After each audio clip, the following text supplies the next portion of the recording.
జగద్గురు శ్రీకృష్ణ పరబ్రహ్మణే నమః. శ్రీ శ్రీ శ్రీ విద్యా ప్రకాశానందగిరి గురు పాదుకాభ్యాం నమః. శ్రీ రామకృష్ణ గురు పాదుకాభ్యాం నమః. ప్రేమపూర్వక ఆత్మ నమస్కారములు.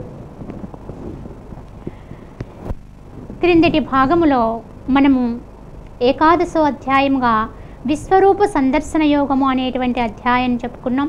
దాని యందు భగవానుడు తన విశ్వరూపాన్ని అర్జునుడికి చూపించడం ద్వారా ఆయన ఎంతో ఆనందించినటువంటి వాడే. ఆ విశ్వరూపము యొక్క వర్ణన చేసి ఆయన తనలో తనే మయమర్చినటువంటి విధానం అంతా కూడా మనం తెలియచేసుకున్నాం. అయితే ఆ విశ్వరూపమును మరి ఎలా తెలుసుకోవచ్చు, దాన్ని దేని ద్వారా దర్శించగలరో ఆ అధ్యాయాన్ని ముగిస్తూ భగవానుడు తెలియచేశారు.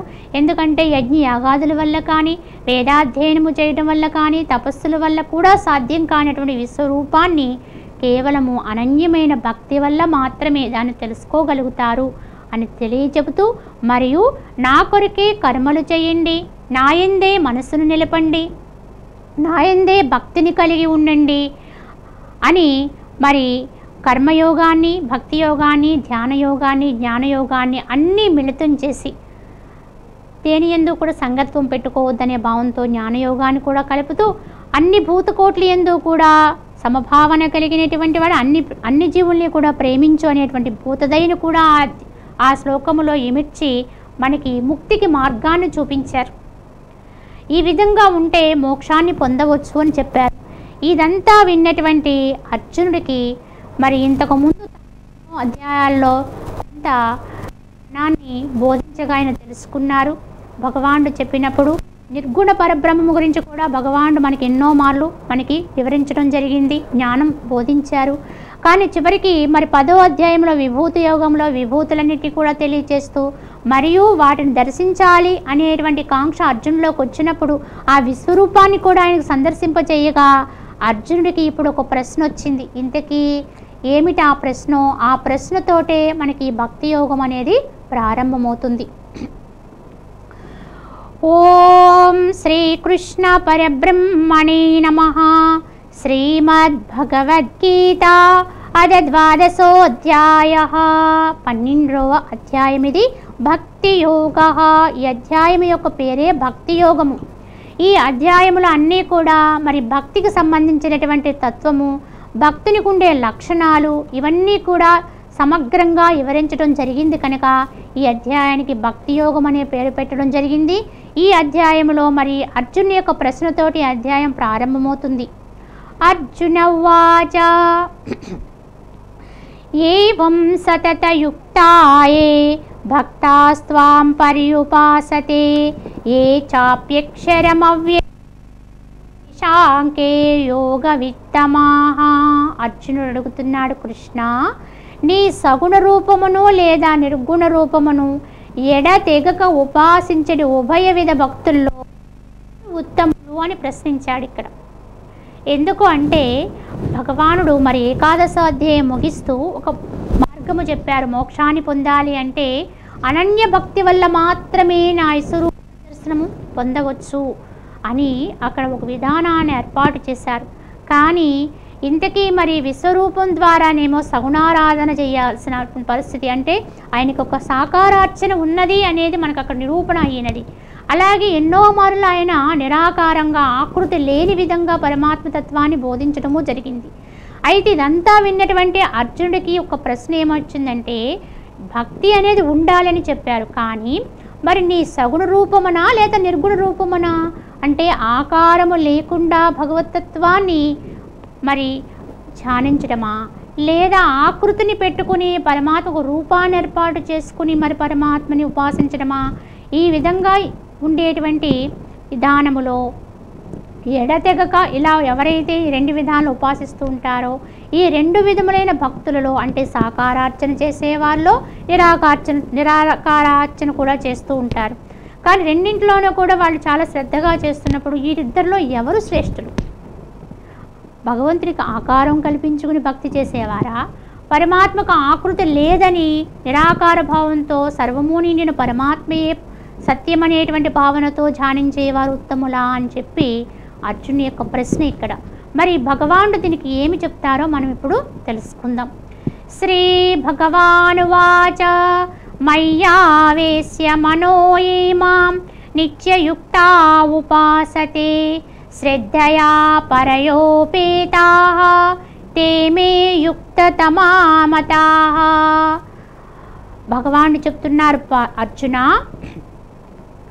నాయందే మనస్సు నిలిపి మిక్కిలి శ్రద్ధతో నా సగుణ రూపమును ఎడతెగక సేవించుడు వారే ఉత్తమ యోగులని నా అభిప్రాయము అన్నారు.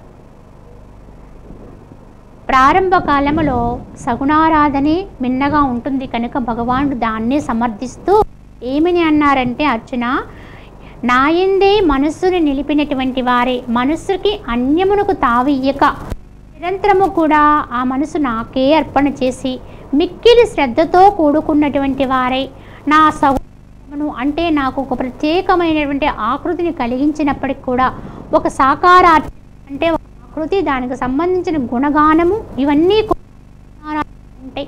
భగవంతుడికి ఒక ఆకారాన్ని ఏర్పాటు చేసుకోవడం, ఆ ఆకారానికి సంబంధించినటువంటి నామ భజన, ఆ గుణ కీర్తన, మరి ఎంతో తన్మయంతో చేసేటువంటి అనేక రకాలైన గాన స్రవంతి, ఇదంతా కూడా సగుణారాధనలో జరుగుతూ ఉంటుంది. ఇవన్నీ కూడా ఆలాపన చేస్తూ ఆ భక్తుడు మైమర్చిపోతూ ఉంటాడు, తన్మయమైపోతూ ఉంటాడు, ఆనందాన్ని అనుభవిస్తూ ఉంటాడు. అప్పుడు కూడా భక్తుడుగా ఉండి కూడా సగుణారాధనలో కూడా అనన్యమైన భక్తి కలిగిన వాడైతే, దానికి అర్పణైన మనస్సు కలిగినటువంటి వాడైతే, శ్రద్ధతో కూడినటువంటి వాడైతే వాడు కూడా పరమానందాన్ని అనుభవిస్తూ ఉంటాడు. కనుక తప్పకుండా మరి ఈ విధంగా చేయువాడు కూడా ఉత్తమ యోగి అనే నా అభిప్రాయము. కనుక ఉండవలసిందల్లా శ్రద్ధ, మనసుని అర్పణ చేయటం, ఇదే శ్రద్ధ సబూరి అని చెప్పి మనకి మరి నిన్న మొన్నటి కాలంలో మనకి బోధించినటువంటి వాడు సాయిబాబా గారు.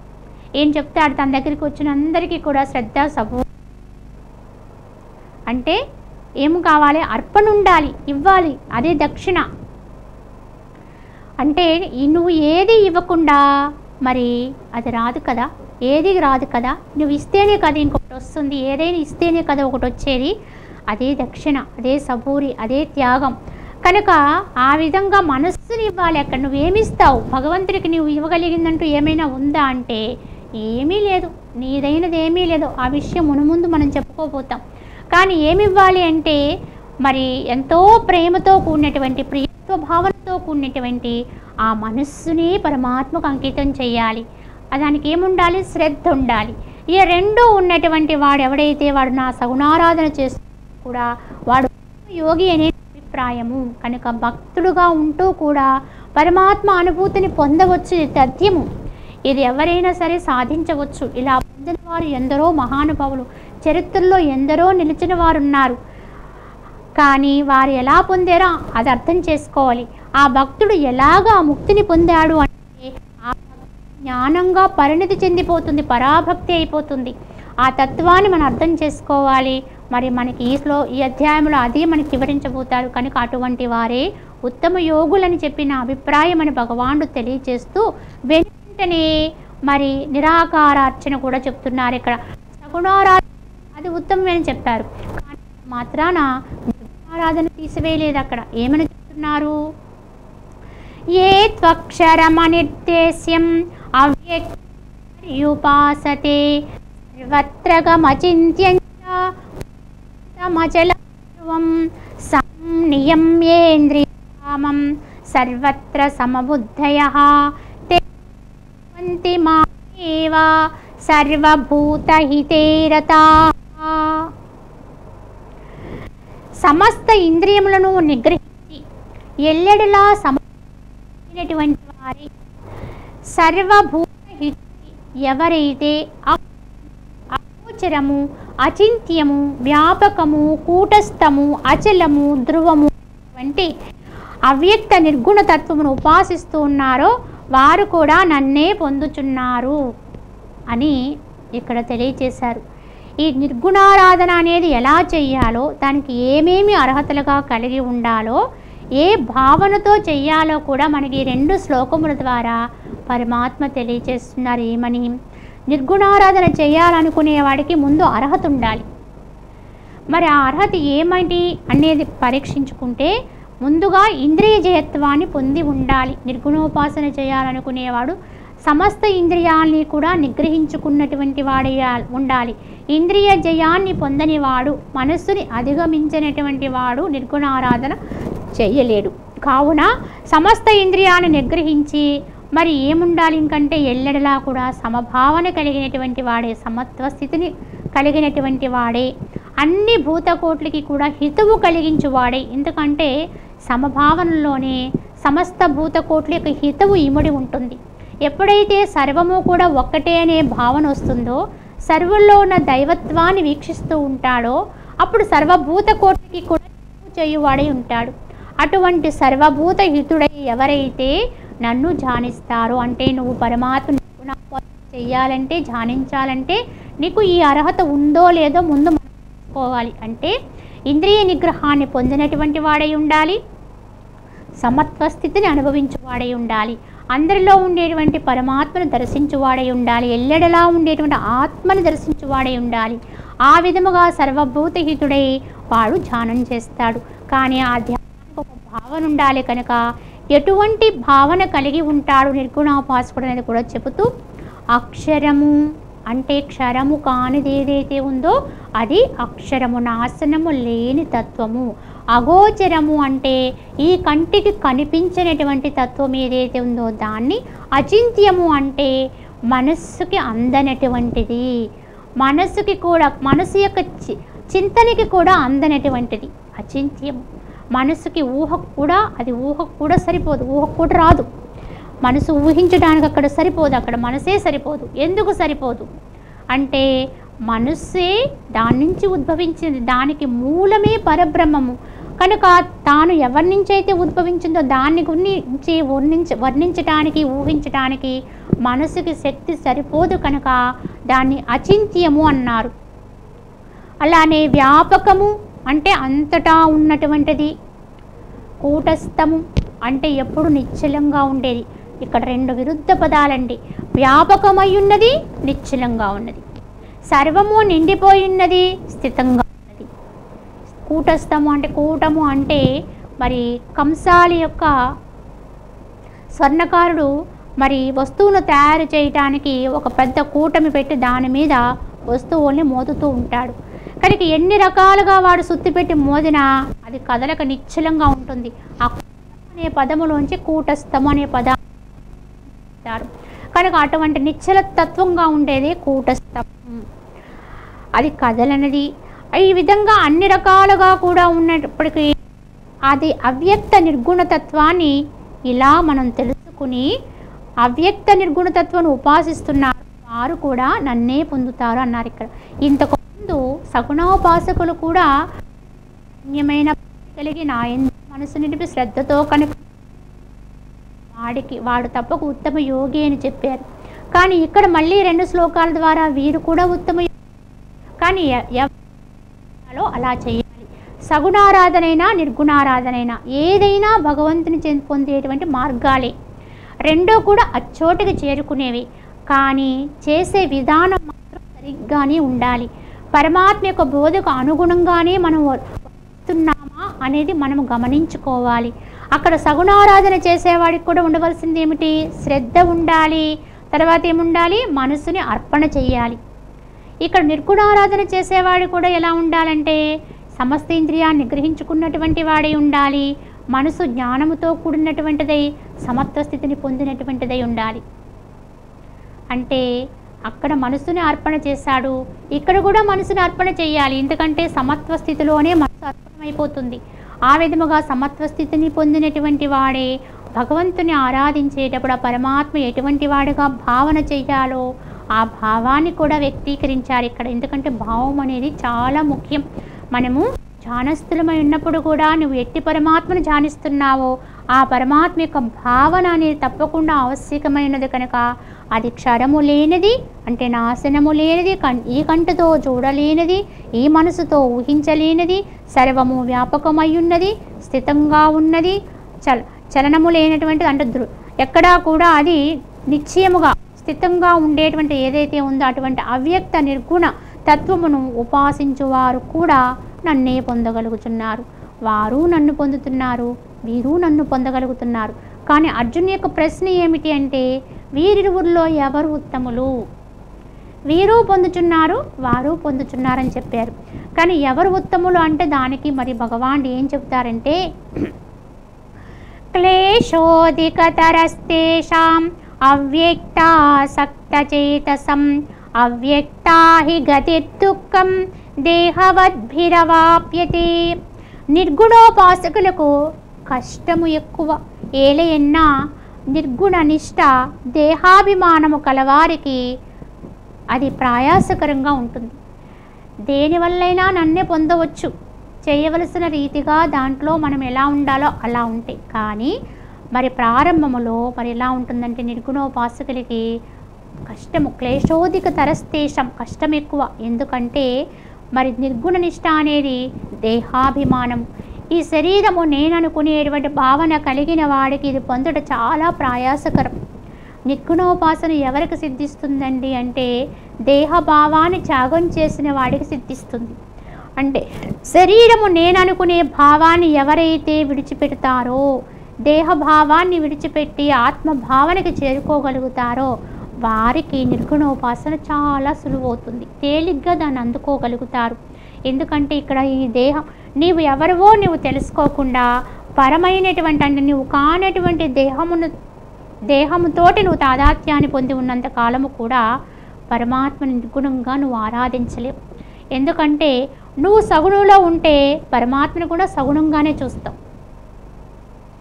నువ్వు దేహభావనతో ఉన్నావంటే మరి భగవంతుని కూడా నువ్వు అలానే చూడగలుగుతావు తప్ప అన్యముగా చూడలేవు. ఇక్కడే వ్యత్యాసం ఉంటుంది. ఎందుకంటే నీవు ఏ తత్వంతో ఉంటే దైవాన్ని ఆ తత్వంతో పొందగలుగుతావు.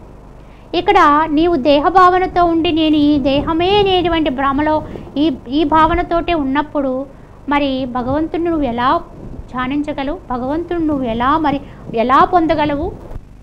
దానికి మార్గమే చెప్పాలంటే దేహభావంతో ఉన్నవాడు కూడా పరమాత్మని మరి పొందడానికి మరి ఏదో ఒక మార్గాన్ని ఎంచుకోవాలి. కనుక భక్తి భావం ఈ శరీరంతో కైంకర్యవంతుడైపోతాడు, కూడా పరమాత్మకి ఇచ్చేస్తాడు వాడు. కనుక దేహం అనేది ప్రత్యేకంగా నా కొరకు కాదు, నీ కొరకే. కనుక దైవము కొరకే అర్పణ చేయబడి దైవమునకే సేవాతత్పరుడై కైంకర్యం చేస్తూ ఉండిపోతూ ఉంటాడు. కనుక వాడు అక్కడ దైవభావాన్ని తనకు తెలియకుండానే కోల్పోతాడు ఆ భక్తి యోగంలో. అందుకే భక్తి యోగం ద్వారా కూడా ముక్తి వస్తుందని చెప్పడానికి కారణం. కానీ మరి ఇదేమీ లేనటువంటి వాడు, కైంకర్య భావన లేనటువంటి వాడికి నిర్గుణోపాసన చేద్దామని హఠం చేసి ఒకవేళ దేహభావనతో ఉండి కూడా మరి ధ్యానాభ్యాసం చేస్తూ ఉంటే దీన్ని వదలలేక దాన్ని అందుకోలేక వాడు దాని మధ్య సమతుల్యాన్ని పొందలేక వ్యాకులత్వాన్ని పొందేటువంటి విధానం ఉన్నది. ఎందుకంటే అది ప్రయాస కలిగిస్తుంది. దేహభావన విడిచిన వాడికైతే నిర్గుణోపాసన చాలా సునాయాసమవుతుంది. అసలు అన్నింటికి కూడా అడ్డే ఇది. జ్ఞానానికి అడ్డే దేహభావన. నేను దేహము అనుకోవడంతో అన్ని రకాల అవాంతరాలు వచ్చేస్తాయి, అన్ని రకాల క్లేశాలు మన చుట్టుముట్టుతూ ఉంటాయి.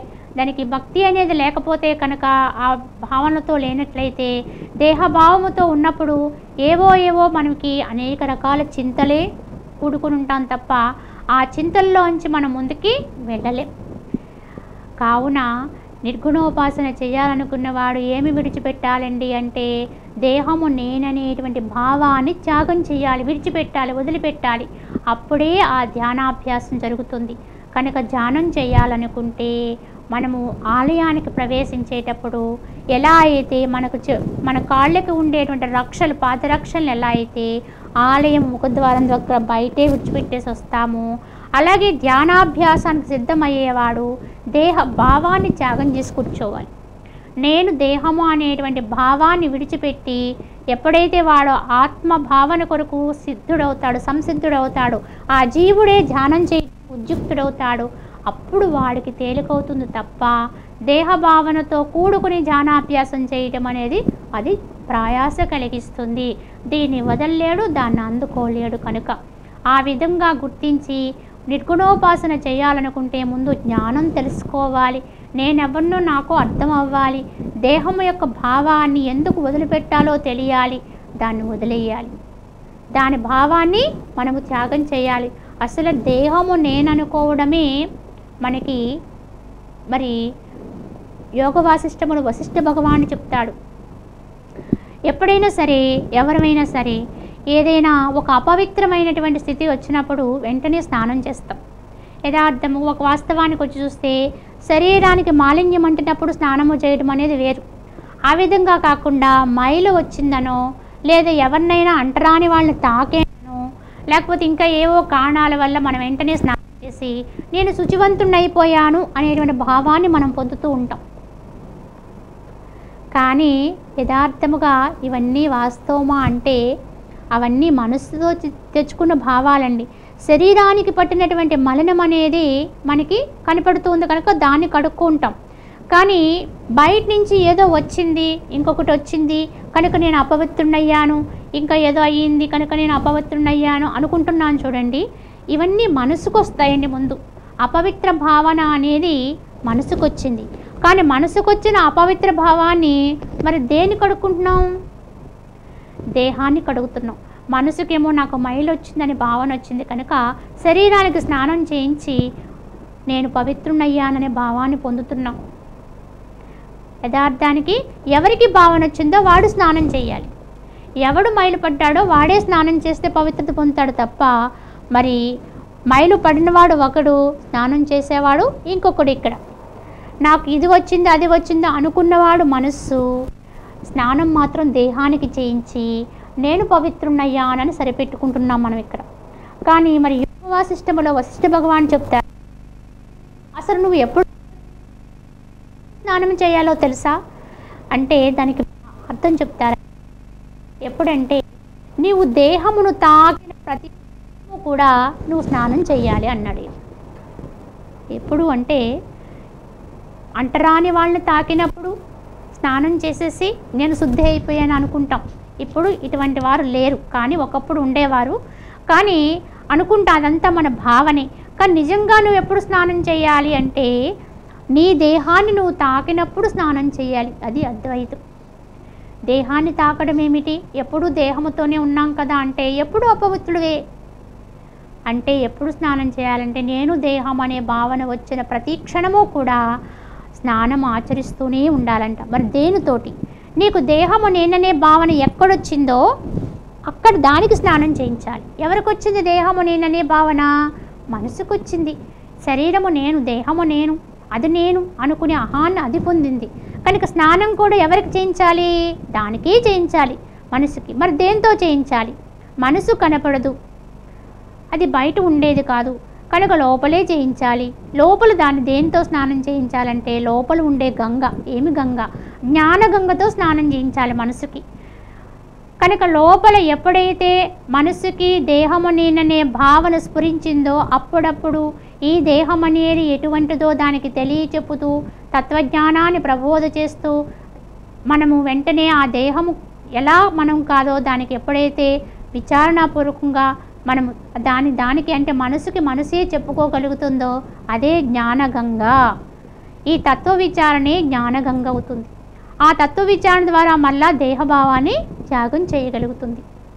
అంటే వచ్చినటువంటి అపవిత్ర భావాన్ని తొలగించుకోగలుగుతుంది. కనుక దేహభావన కలిగిన తక్షణమే స్నానం చేయాలి అని చెప్పడానికి కారణం అది. అంతే తప్ప దేహభావం కలిగిన వెంటనే దీనికి స్నానం చేయించితే పవిత్రులు కాము. మనస్సుకి చేయించాలి ఆ స్నానం అనేది. కావున ఆ విధముగా గుర్తెరింగి నిర్గుణోపాసన చేసేవారికి దేహభావన తొలగకపోతే కనుక, శరీరము నేననేటువంటి అభిమానము తొలగకపోతే కనుక అది చాలా కష్టమైపోతుంది, క్లిష్టమైపోతుంది. కావున నిర్గుణోపాసన చేయాలంటే, ధ్యానాభ్యాసం చెయ్యాలంటే, మరి ఆ నిష్టను పెంచుకోవాలంటే దేహాభిమానాన్ని వదులుకోవాలి. అందుకేం కావాలంటే జ్ఞానం కావాలి. జ్ఞానముతోటి శరీరము నేననేటువంటి అహంకారాన్ని ఎప్పుడైతే త్యాగం చేస్తావో, విడిచిపెడతావో మనము అప్పుడే మనలో ఉండేటువంటి జీవుడు ఆ దేవుడైనటువంటి పరమాత్మలో ఏకుడవటానికి సుముఖుడవుతాడు. అంతే తప్ప దేహాన్ని దేహంగా ఉంచుకుని నిర్గుణారాధన చేద్దామనే దాని భావనతోటే మనం కూర్చుంటే అది చాలా ప్రయాసకరమైనదని భగవానుడు ఇక్కడ వాకృచ్చారు. కనుక దేహాభిమానాన్ని వదిలించుకోవడానికి మనకి జ్ఞానము కావాలి, భక్తి కావాలి. భక్తిలో కూడా శరీర భావన తొలగిపోతుంది. కావున ఒక యోగానికి ఒక యోగాన్ని అన్వయించుకుంటూ ముందుకెళ్ళాలి. అయితే ఇక్కడ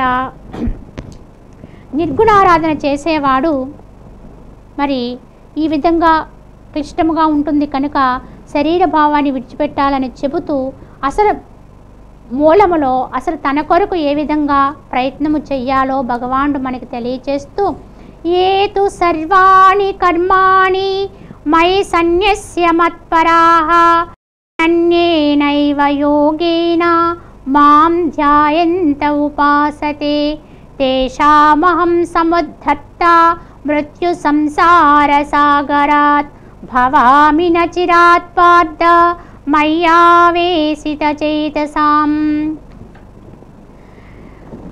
ఇక్కడ వారా వీరా ఉత్తములు అనేది ప్రశ్న కాదు. వారు పొందగలరు, వీరు పొందగలరు అని చెప్పారు.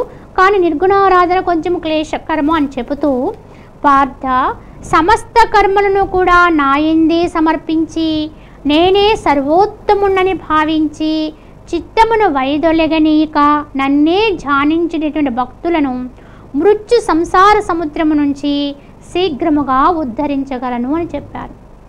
ఇది పరమాత్మ చేసినటువంటి ఒక్కొక్క వాగ్దానము. భగవద్గీతలో భగవానుడు అక్కడక్కడ ఒక్కొక్క చోట ప్రతిజ్ఞాపూర్వకమైనటువంటి వాగ్దానాలు చేసినటువంటి కొన్ని వచనాలు ఉన్నాయి.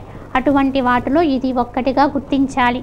ఏమని చెబుతున్నారాయన అంటే, సమస్త కర్మల్ని కూడా నాయందే సమర్పించి అన్ని పనుల్ని కూడా మనము నిత్యానుష్ఠానంలో చేసుకునేటువంటి కర్మాచరణ ఏదైతే ఉందో ఆయా కర్మలన్నిటినీ కూడా నిరంతరము కూడా పరమాత్మ యొక్క భావనతో అర్పణ భావంతో చేయగలిగి ఉండాలి. అంటే నేనంటూ ప్రత్యేకంగా ఏమీ లేను, అంతా కూడా నీ యొక్క అనుమతితో నీ యొక్క అధ్యక్షతన మాత్రమే ఇది ఒక పాత్రగా కర్మాచరణ చేస్తుంది అనేది గుర్తించుకుని పరమాత్మకి సమర్పించి, అలా సమర్పించాలంటే ఆ సమర్పించబడేవాడు ఎంతో గొప్పవాడైతేనే సమర్పిస్తాం మనం.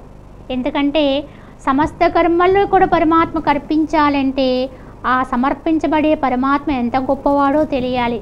ఎందుకంటే ఆయనే సర్వోత్తముడు, అందరికంటే కూడా గొప్పవాడు, అన్నింటికంటే గొప్పవాడు అనేటువంటి భావాన్ని కలిగి మనస్సుని అంటే చిత్తముని అటు ఇటు వైదొలగనీయకుండా పరమాత్మేందే నిశ్చలము చేసి నన్నే ఎవరైతే ధ్యానిస్తూ ఉంటారో అటువంటి భక్తులను నేను ఉద్ధరిస్తాను. ఎక్కడి నుంచి అంటే మృత్యు సంసారము నుంచి వారిని శీఘ్రముగా ఉద్ధరిస్తాను అన్నారు.